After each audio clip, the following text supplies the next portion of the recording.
அன்பின் வணக்கம். தேன்கூட்டில் இது அயலும் தமிழும்.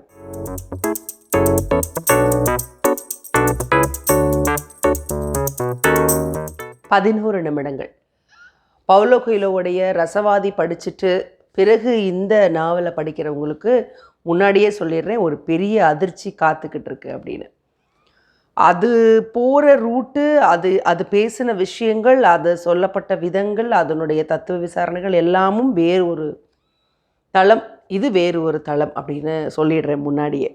இது இந்த 11 நிமிடங்களை கையில் எடுக்கும் பொழுது நான் ரசவாதியை படிச்சுட்டு தான் பவுலோ கொய்லோவுடைய இந்த நாவலை கையில் எடுத்தேன். ஆனால் உண்மை எனக்கு அந்த அதிர்ச்சி இருந்தது, அதனால தான் நான் உங்களுக்கு சொல்கிறேன். அதற்காக இது எந்த வகையிலும் ஒரு சுமாரான நாவல், இல்லை ஒரு சுவாரஸ்யம் இல்லாத நாவல் அப்படியெல்லாம் சொல்ல, முற்றிலுமாக வேறுபட்ட நாவல் அப்படிங்கிறத நான் சொல்ல விரும்புகிறேன். மரியா இதோட முதல் இந்த ஒரு நாவல் 11 நிமிடங்கள் இருக்கு இல்லையா, இது இந்த கதையில் முதல் வரி என்ன தெரியுங்களா?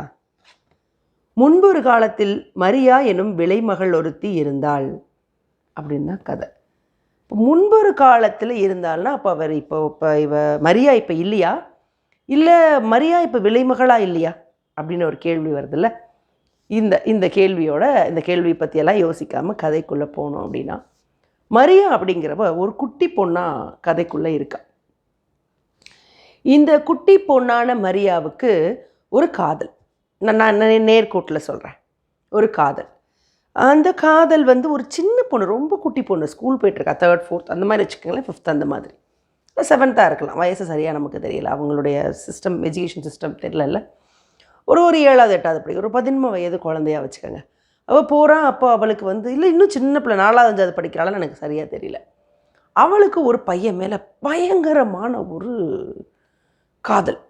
அது அந்த வயசில் அதுக்கு பேர் காதல்னு சொல்கிறதா, இனக்கவர்ச்சின்னு சொல்கிறதா, அது என்ன வேணால் பேர் வச்சுக்கலாம். அந்த குழந்தைய பொறுத்த மட்டும் அது காதல். எப்படியாவது அவன் நம்மளை பார்க்கணுன்னு முயற்சி பண்ணுறான். ஒரு நாள் அவன் என்ன செய்கிறான், உங்கள்கிட்ட இன்னொரு பென்சில் இருக்கான்னு கேட்குறான். அவன் இல்லைன்னு சொல்லி அந்த பேச்சை தவிர்த்து பயந்து ஓடி போயிடுறான். பிறகு அந்த நாளுக்காக தன் வாழ்நாள் முழுசும் துக்கப்படுறான். பேசியிருக்கலாம்ல, நின்று. அதுக்கப்புறம் தினமும் என்ன பண்ணுது அந்த குழந்தை, இன்னொரு பென்சில், 2வது பென்சிலை பிடிச்சிக்கிட்டு அவன் முன்னாடியே நடக்குது. அவன் அதுக்கப்புறம் கண்டுக்கவே இல்லை. அப்புறம் ஸ்கூல் ஹாலிடேஸ், பரீட்சை லீவு முடிஞ்சு பார்த்தா அதுக்கப்புறம் அந்த பையன் அந்த ஊரில் இல்லை, அந்த ஊரை விட்டு போயிட்டான். இதுதான் அவளுடைய மிகப்பெரிய காதல் தோல்வி, அவளுடைய முதல் காதல் தோல்வி அப்படின்னு வச்சுக்கலாம். பிறகு அவள் வளரும் பொழுது வழக்கமாக ஒரு பெண்களுக்கு என்ன இருக்கும், நம்ம ஒரு நல்ல கல்யாணம் பண்ணிட்டு நம்ம செட்டில் ஆகி நம்ம இது பண்ணணும், ஒரு பெரிய இதுவாகணும், நம்ம ஜெயிக்கணும், இப்படி வழக்கமான அவளுக்குன்னு ஒரு சிந்தனைகள் இருக்குது. நல்ல ஒரு பெரிய ஒரு நிறைய சம்பாதிக்கணும், அவளுக்குன்னு ஒரு இது மாதிரி ஏதோ ஒரு பேஷனில் ஒரு பேஷனேட் குழந்தையாக அவள் வளர்றான். ஒரு கடையில் வேலை பார்க்குறா. அங்கே இருக்க முதலாளி கூட இவளை பிடிச்சி போகுது. எல்லாருக்குமே இவளை பிடிக்கும் தானே, அழகான பொண்ணு, இவன் ரொம்ப அழகான பொண்ணு. இப்போ என்ன செய்கிறா, ஒரு நாள் பணத்தை கொஞ்சம் சம்பாரிச்சுக்கிட்டு பக்கத்தில் இருக்க டவுனுக்கு போகலாம் அப்படின்னு சொல்லிட்டு ஒரு டவுனுக்கு போகிறான். அங்கே தான் அவள் வாழ்க்கை மாறுது. அங்கே இவளுடைய உடல் அழகு, ஒரு நீச்சல் உடைய போட்டு குளிக்கிறான். இவளுடைய உடல் அழகை பார்த்த ஒருத்தன் என்ன பண்ணுறான், இவளை வேறு வெளிநாட்டுக்கு கொண்டு போய் ஒரு ஒரு ஒரு கேபரே டான்ஸர் ஆக்கலாம் அப்படின்னு சொல்லி முடிவு பண்ணுறான். இப்போ இங்கேருந்து இவன் இந்த முடிவை எடுக்க, தன்னோட வாழ்க்கையின் ஒவ்வொரு முடிவை எடுக்கும் பொழுதும் மரியாவோட போராட்டம் ரொம்ப முக்கியம். இந்த கதையில் ரொம்ப அழகான விஷயம் மரியாவுடைய டைரி குறிப்புகள். அவள் என்ன பண்ணுறான்னா, அது அப்பப்போ அவளுடைய, ஏன்னா டைரி எழுதக்கூடிய பெண்களுக்கு தெரியும், பெண்களுடைய டைரி இன்னும் ரொம்ப பர்சனலைஸாக இருக்கும்னு நினைக்கிறேன். நான் சின்ன பிள்ளையில் எழுதினப்பா அப்படி எனக்கு தோணியிருக்கு. இல்லை எல்லாருடைய டைரியும் அப்படி தான் இருக்குமான்னு எனக்கு தெரில. இந்த மரியாவுடைய டைரி குறிப்புகளை பார்க்கும்போது எனக்கு ரொம்ப இந்த மாதிரி நம்ம நிறைய கிறுக்கியிருக்கோமே அப்படிங்கிற மாதிரி தோணுச்சு. அப்போது எந்த அளவுக்கு பவுலோ கொய்லோ ஒரு பெண்ணாகவே மாறி அந்த டைரி குறிப்புகளை எழுதியிருக்கணும் அப்படின்னு எனக்கு தோணுச்சு. நிறைய டைரி குறிப்புகள் இருக்கும் கதை முழுசும். இப்போ அந்த வெளிநாட்டுக்கு போன பொண்ணு அங்கே கேபரே டான்ஸராக இருந்தால் இவளுக்கு சொல்லப்பட்டது வேறு, நடக்கிறது அதான் அப்படி தானே நடக்கும், வேறு. அங்கே சம்பாதிக்க முடியாதுன்னு எல்லாம் தெரிய வந்தோன்னே இப்போ என்ன பண்ணுறது, எப்படி போகிறது, எப்படி பண்ணலாம் அப்படின்லாம் யோசிக்க ஆரம்பிக்கிறா. பிறகு யோசனைகள் முடிவில் அங்கேருந்து வெளில போகவே முடியாதுன்னு கொஞ்ச நாளும் ஒருத்தன் பழகிறான். அவனை வச்சு இந்த வழக்கறிஞர்ன்ற வார்த்தையை சொல்லி பயமுறுத்தி, அங்கெல்லாம் சட்டங்கள் ரொம்ப கடுமையாக இருக்கும்.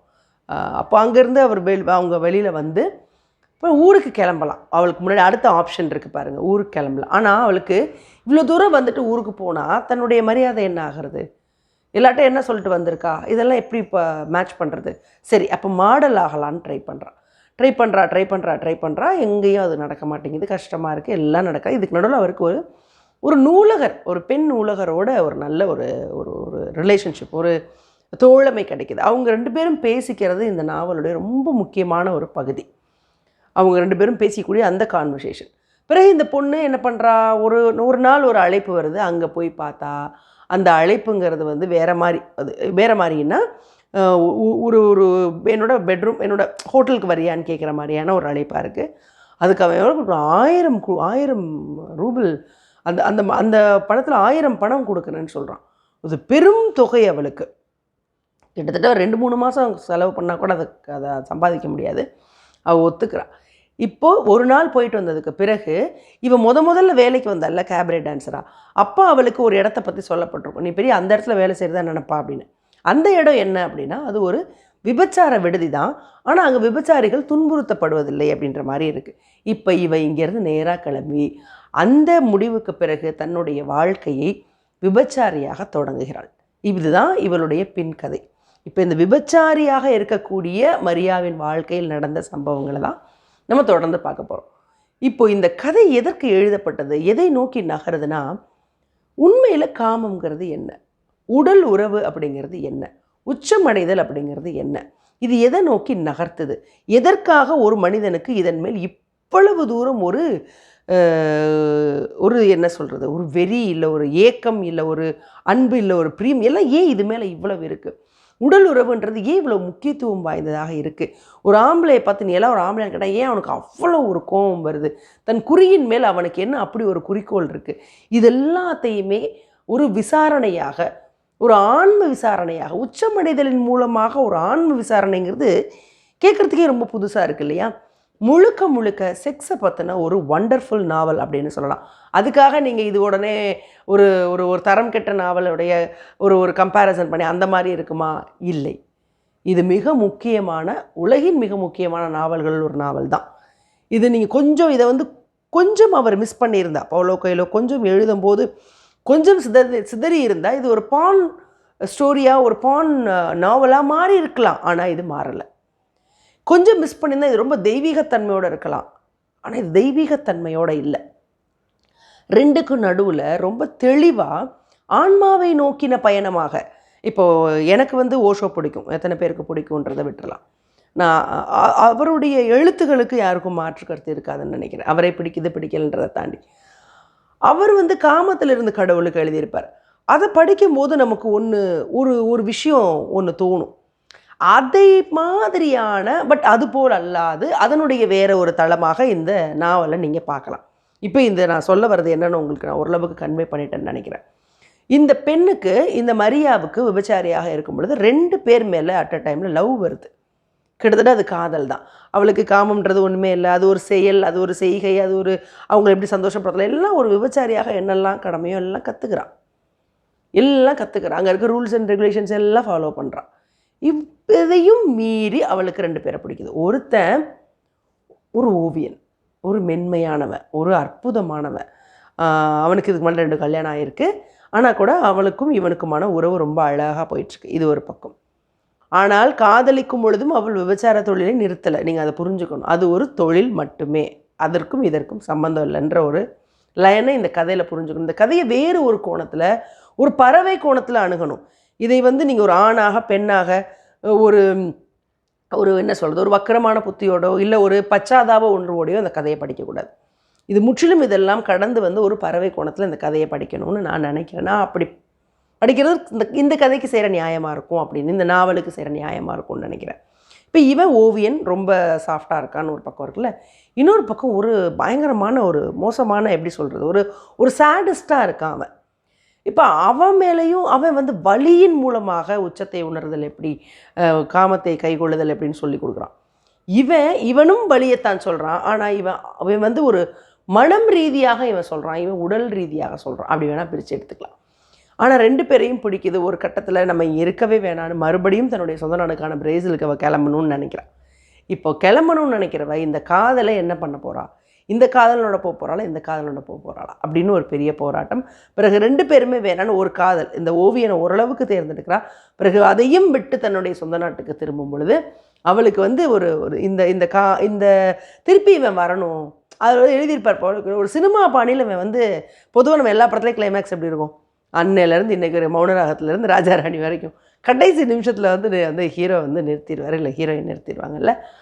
அந்த ஒரு மொமெண்ட்டுக்காக மரியா வெயிட் பண்ணுவாள். ஆனாலும் அவன் வந்துட வேணாம் அப்படிங்கிறதும் இருக்கும். கடைசியில் அவனும் வந்துடுவான், வந்து இவங்க சேர்ந்துருவாங்கன்ற மாதிரி கதையை முடிச்சுட்டு இப்போ இருக்கக்கூடிய உண்மையான மரியான்றது புனைப்பெயர் தான், ஆனால் அவங்களுக்கு ஒரு நிஜமான பேர் இருக்குது, அதை சொல்லலை.